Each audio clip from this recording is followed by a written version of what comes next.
Makinig kayo, mga PNP. Makinig kayo.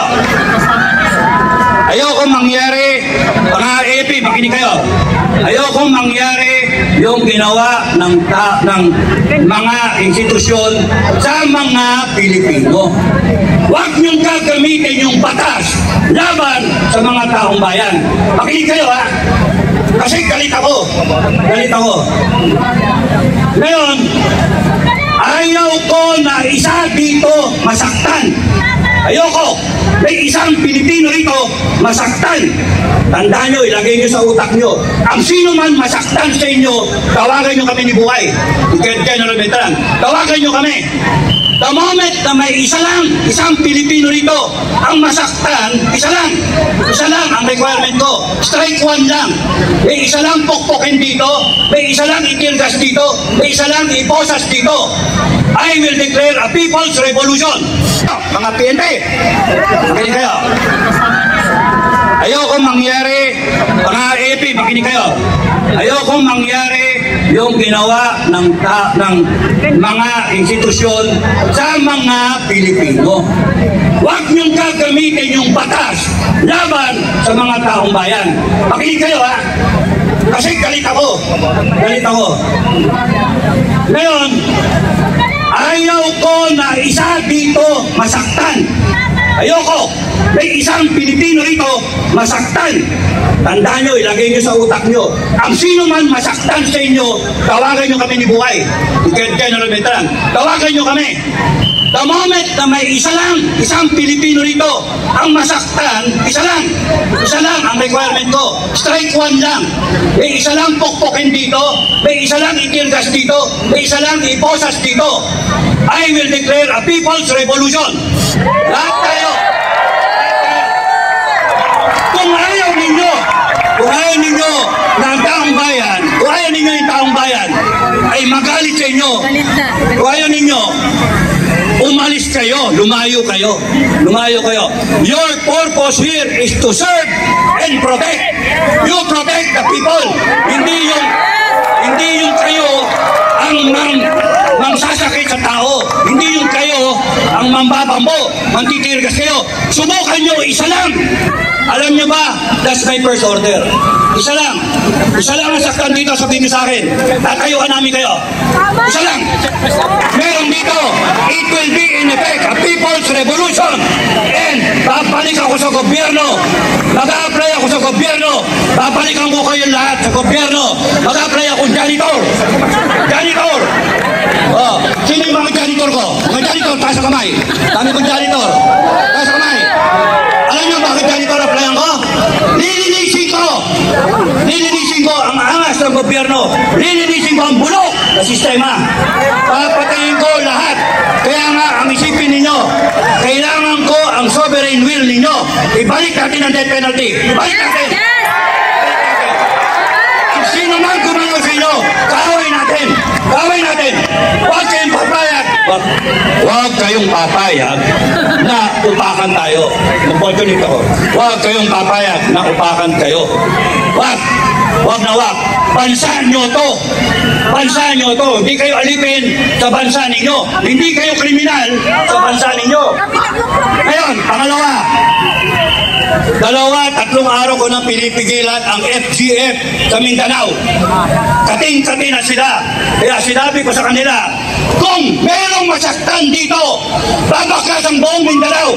Babakas sila. Totoo yan. Nakahanda sila. At kung gusto ninyo ng civil war, magkakaroon tayo ng civil war. Putangin na ninyo. Tatakutin nyo kami. Putangin na ninyo.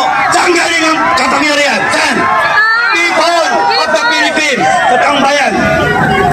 Sino nag-aproba ng konstitusyon? Taong bayan. Sino ang sumumpa sa konstitusyon? Presidente, down the line. AFP, PNP, Presidente, Vice President, Senator, Congressman. Lahat kayo sumumpa na you will uphold the Constitution. Anong ginagawa nyo? Bakit nyo binababoy? Tama ba na ang mandate ninyo ay kumampi kayo sa drug-addict? Tama ba na kumampi kayo sa magdalakaw, sa mga boya? Tama.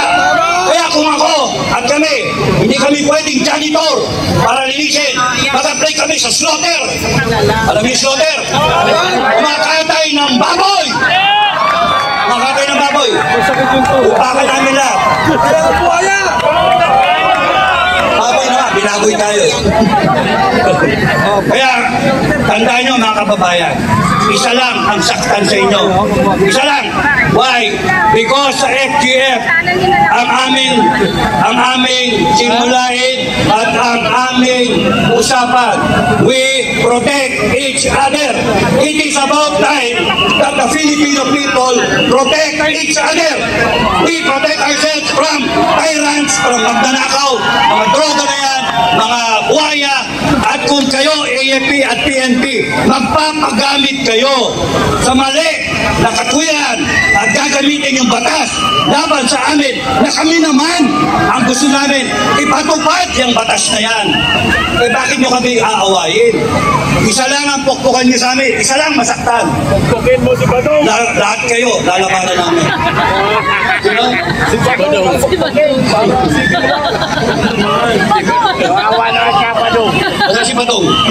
Sarap po, sir. Oh, Badong! Badong, pinapanood kita. Pinapanood kita.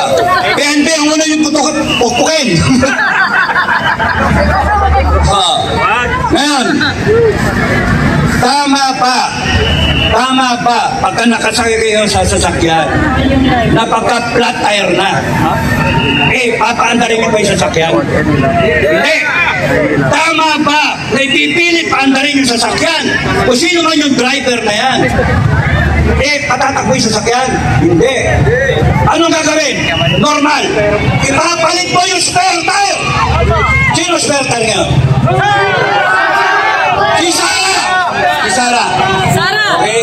Pagkapalpak yung inyong gulong na umaandar tayo, hindi pwedeng ipilit natin at kakabog-kabog na gayon. Ang buntis makukunan. Hindi pwede tayo makakaabot sa paroroonan natin kung ang ating gulong ay flat. Palit ang spare tire. Malulubak tayo. Ngayon, Madam Inday Sara, ang mga tao ayaw ng ganito. Ang mga tao, ang gusto ng taong bayan, tapusin natin to. Bukas, pagka araw ni Bonifacio, lumaban tayo, tumayo tayo.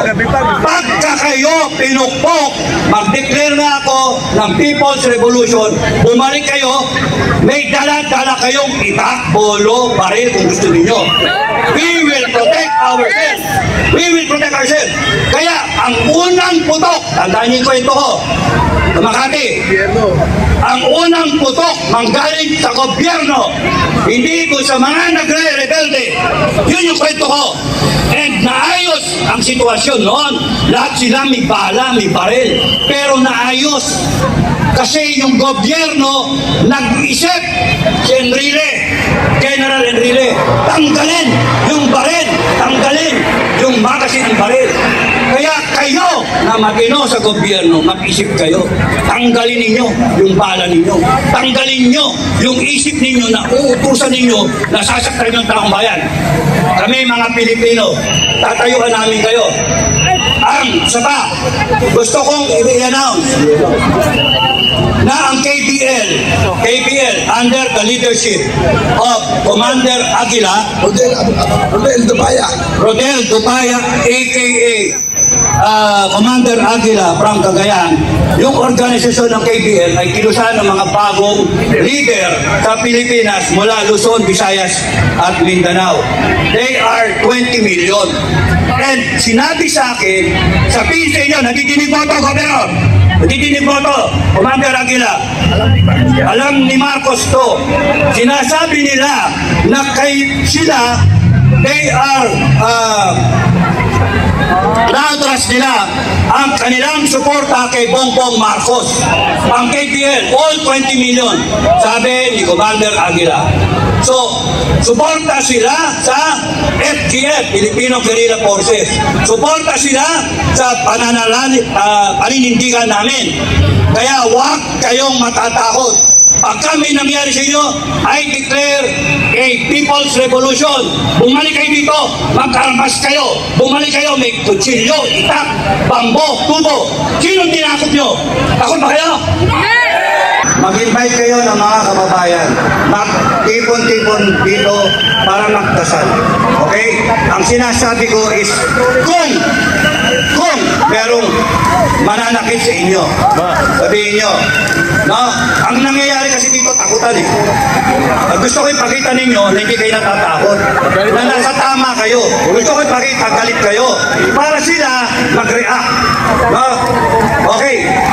Kaya ang sa akin, ang pinakamaganda rito, ituloy niyo yung ginagawa ninyo, huwag kayong matakot, at kung gusto ng gobyerno masubukan ang taong bayan, ipakita ninyo ang strong result dito. Kayong PNP. Yun. Then, pagkatapos doon, handa-handa lang, prepare lang. Okay? Okay, matakot. Handa, sulong. Meron ko sasabihin, bago nyo kami disperse. Bago nyo kami disperse. Okay? So, kwento muna ako, kwento. Bear with me. Tapos noon, yung balik ako doon sa EDSA. Pagkagaling ng EDSA, nasundan yung Cory Aquino ng Panay Kudeta. Kasi Queen, Black Saturday, nandun ako, nakikita ko. Yung iba sa inyo, wala. Yung iba nga, sila Commander Bukay, sila General Simoy, yung mga iba dito, nakita nila. Nandun kami. Yung iba nag-participate. 1989, yung pinakamadugo. Ito pinakamadugo. Alam niyo lahat yun. Kudeta. Pumunta yung dalawa kong kaklase sa akin. Sa bahay. Sabi, Iging ang kilala sa akin. Iging, kasi Enrique. Iging, kailangan ka namin sumali dito sa kudeta. Sabi ko, sino iupo? Ewan namin, compartmented. Sabi ko, putang ina, mamamatay kayo? Mamamatay sundalo nyo? Hindi nyo alam kung sino iupo. Diba karapatan ninyong malaman kung sino ang iupo? Kasi ako, karapatan ko malaman. Gusto nyo pakinabangan ako, maging commander ako, hindi ko sasapalaran yung buhay ng tao ko para i-save lang kung ganyan, and then maya-maya ako yung magsasabi sa magulang niya o sa kapatid niya o sa asawa niya, sa anak niya, sorry patay niya yung asawa mo, patay na. Nagkudete. Pero hindi namin alam kung sino iupo. That's why hindi ako sumali. No? Yung iba dyan na naninira, sila sumali. Ako hindi sumali. Why? Because at an early age of lieutenant, alam ko na may mali. Yung kudeta. Mali ang mag-destabilize ng isang